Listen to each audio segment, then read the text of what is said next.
Assalamualaikum warahmatullahi wabarakatuh. Pada kesempatan kali ini, kami kelompok 5 izin mempresentasikan materi dari Chapter 1 yang berjudul Introduction.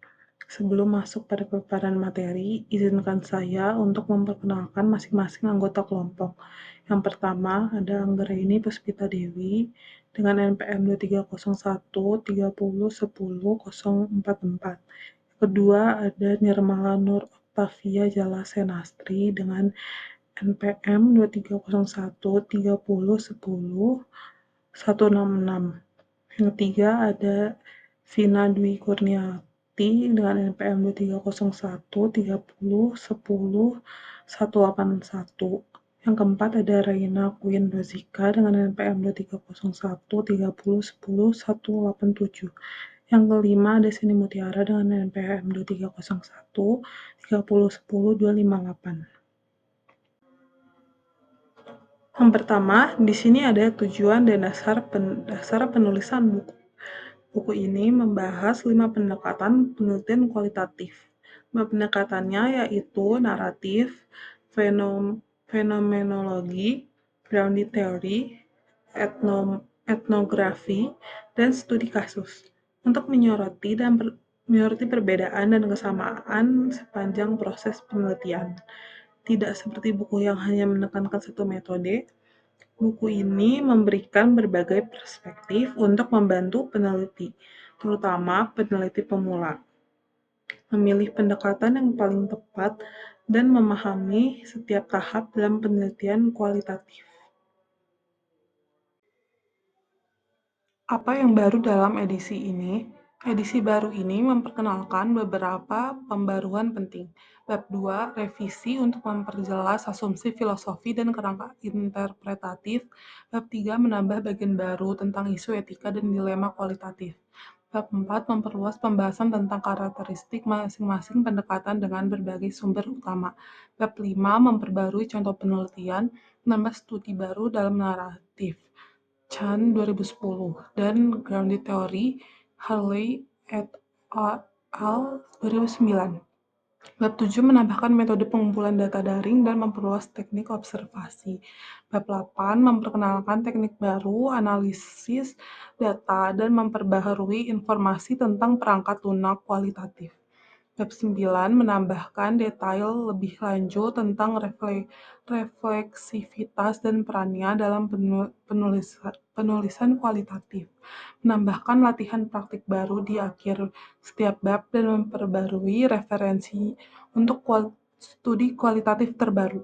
Beberapa area tetap sama seperti edisi sebelumnya, termasuk karakteristik inti penelitian kualitatif tetap tidak berubah, dengan penekanan berkelanjutan pada keadilan sosial dan penghormatan terhadap variasi di antara 5 pendekatan tersebut. Buku ini tetap berfokus pada 5 pendekatan yang telah lama ada, tapi juga mengetahui bahwa bentuk lain seperti penelitian tindakan partisipatif dapat dipertimbangkan di masa depan. Baik, di sini ada what is new in this edition. Nah, di provide research and drop out the box for the qualitative itu menjelaskan bahwa edisi terbaru buku ini menyediakan berbagai sumber daya tambahan untuk penelitian kualitatif seperti glosarium, istilah yang diperluas itu agar pembaca mudah memahami konsep penting. Terus ada tabel analitik isi buku yang membantu mengorganisasi materi berdasarkan 5 pendekatan kualitatif. Terus ada artikel jurnal lengkap yang menjadi contoh nyata bagaimana merancang dan menulis penelitian dengan masing-masing pendekatan. Dan terakhir di sini di setiap bab juga disertakan rekomendasi bacaan tambahan bagi peneliti pemula maupun berpengalaman untuk memperdalam materi. Lalu yang kedua itu bagian menjelaskan bahwa desain penelitian adalah urutan logis yang menghubungkan data empiris dengan pernyataan penelitian dan kesimpulannya. Krasur menekankan bahwa desain mencakup seluruh proses penelitian mulai dari perumusan masalah, penyusunan, pertanyaan penelitian, hingga pengumpulan analitis, interpretasi, dan penulisan laporan. Ia juga menjelaskan bahwa buku ini memasukkan unsur desain spesifik yang mencakup perspektif filosofis dan teoritis, serta menyoroti kualitas dan validasi penelitian kualitatif.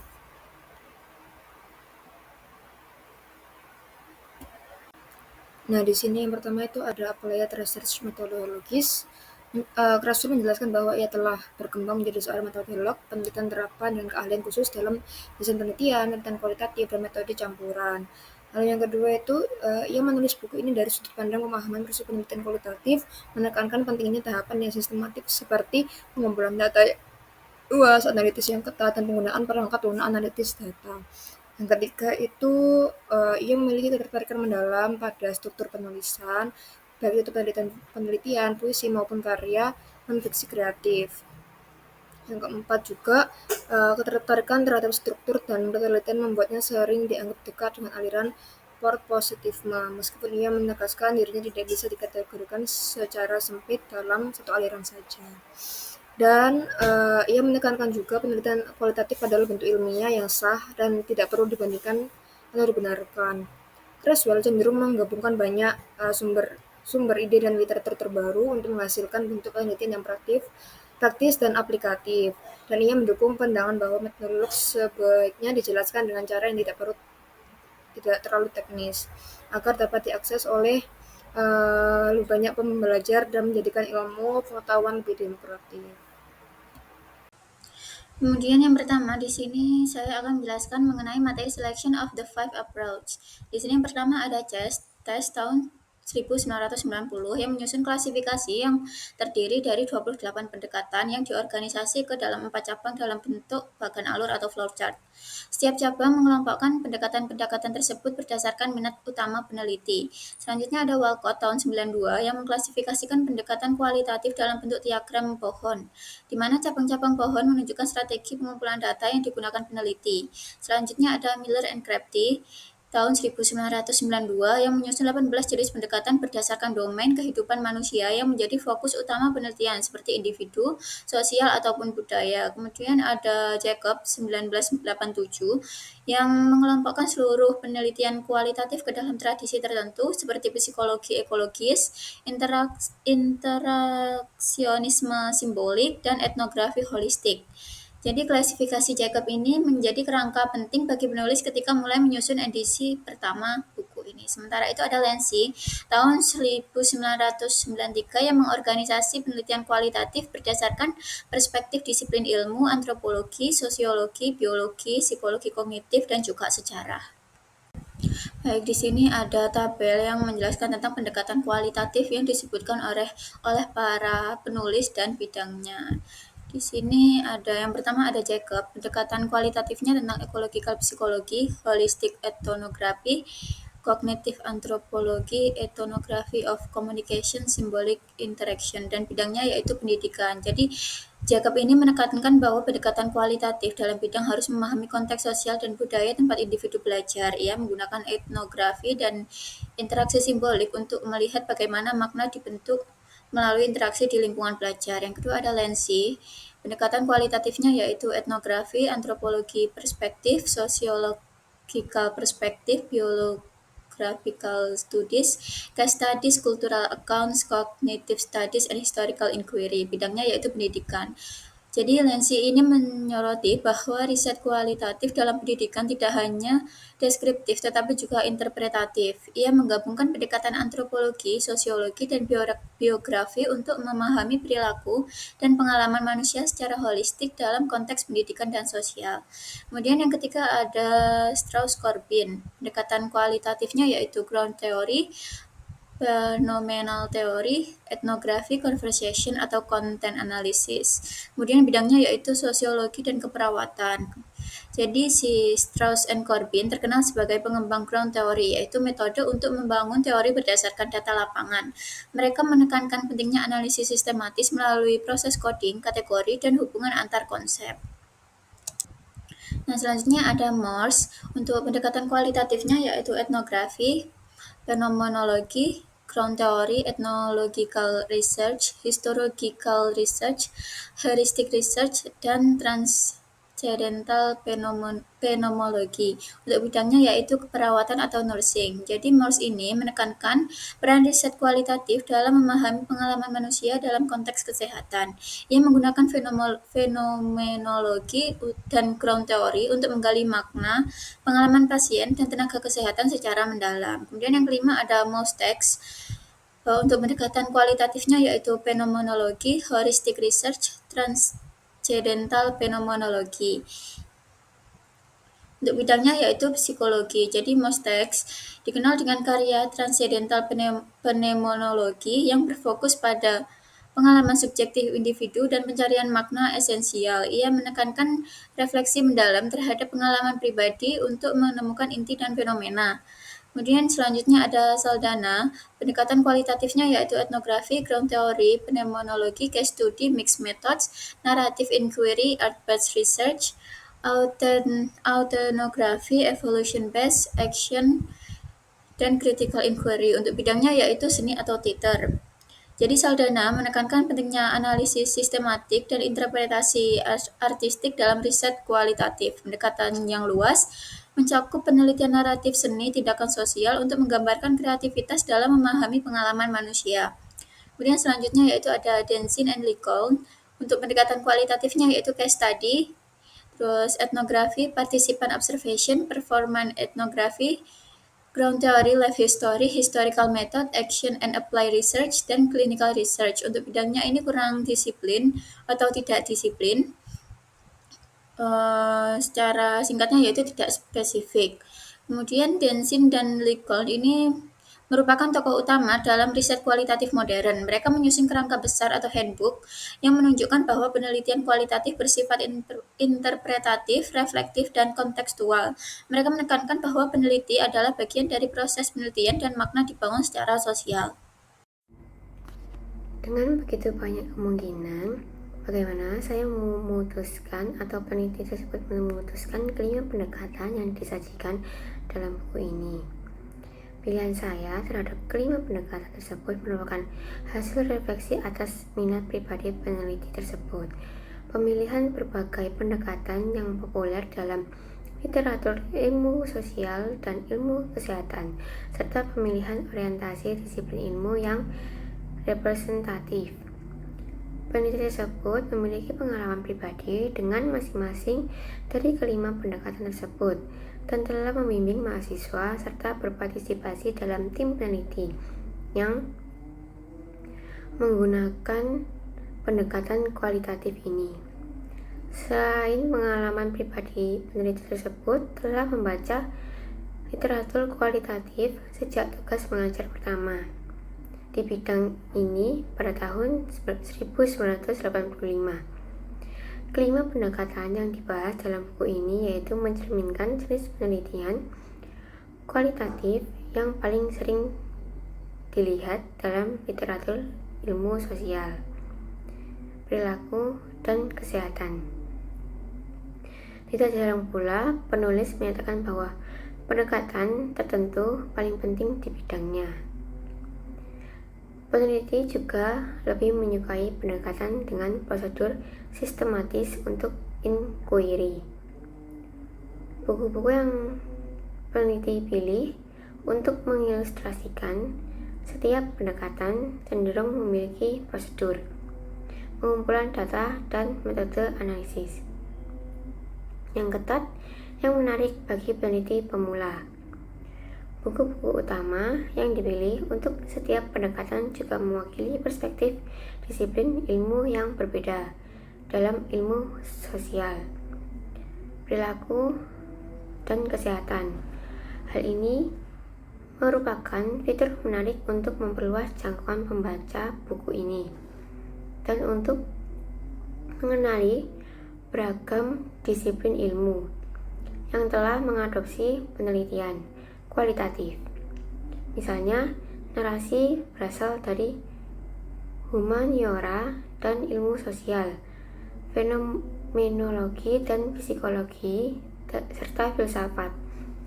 Grounded theory dari sosiologi, etnografi dari antropologi dan sosiologi, serta studi kasus dari ilmu humaniora, dan ilmu sosial, serta bidang terapan seperti penelitian evaluasi.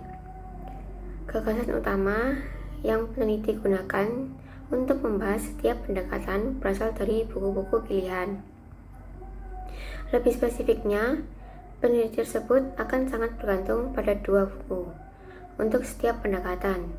Buku-buku inilah yang sangat peneliti rekomendasikan bagi kalian untuk memulai mempelajari pendekatan spesifik terhadap penelitian kualitatif. Buku-buku ini juga mencerminkan karya klasik yang sering dikutip oleh penulis serta karya-karya baru. Buku-buku ini juga mencerminkan beragam disiplin ilmu dan perspektif. Berikutnya terdapat audiens. Meskipun setiap teks memiliki beragam audiens, baik yang dikenal maupun tidak dikenal menurut Fetterman, saya atau peneliti tersebut mengarahkan buku ini kepada akademis dan akademisi yang berafiliasi dengan ilmu sosial, humaniora, dan kesehatan.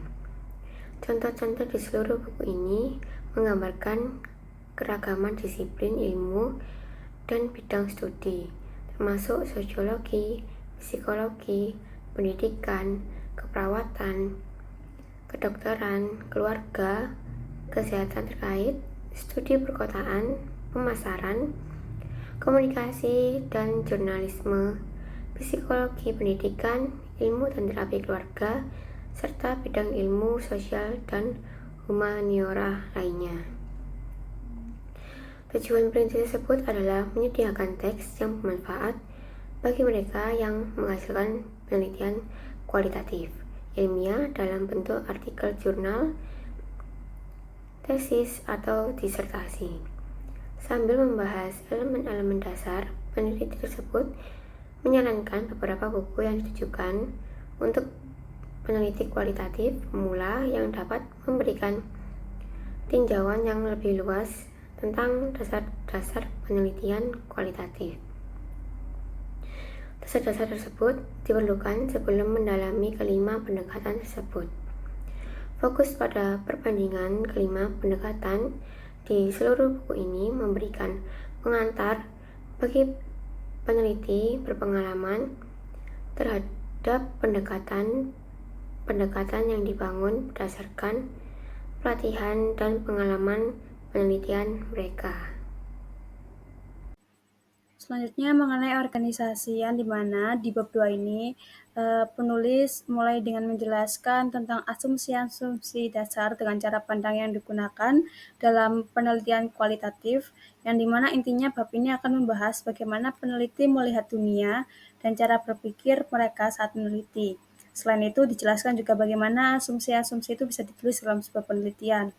Lalu lanjut ke bab 3, di sini dibahas mengenai hal-hal dasar yang perlu disiapkan sebelum membuat penelitian kualitatif. Misalnya, apa sih pengertian penelitian kualitatif itu? Kenapa pendekatan ini dipakai dan apa saja tahapan yang harus dilakukan dari awal sampai akhir penelitian?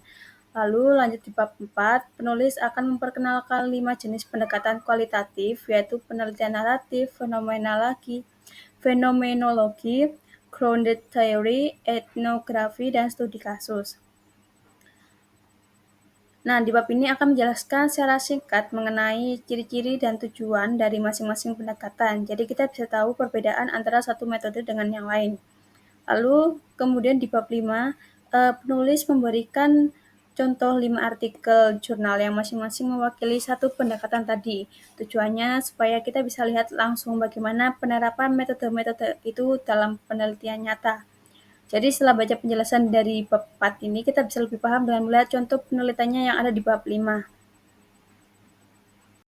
Nah, 5 bab pertama ini bisa dibilang sebagai pengantar untuk memahami berbagai pendekatan kualitatif serta cara merancang penelitiannya.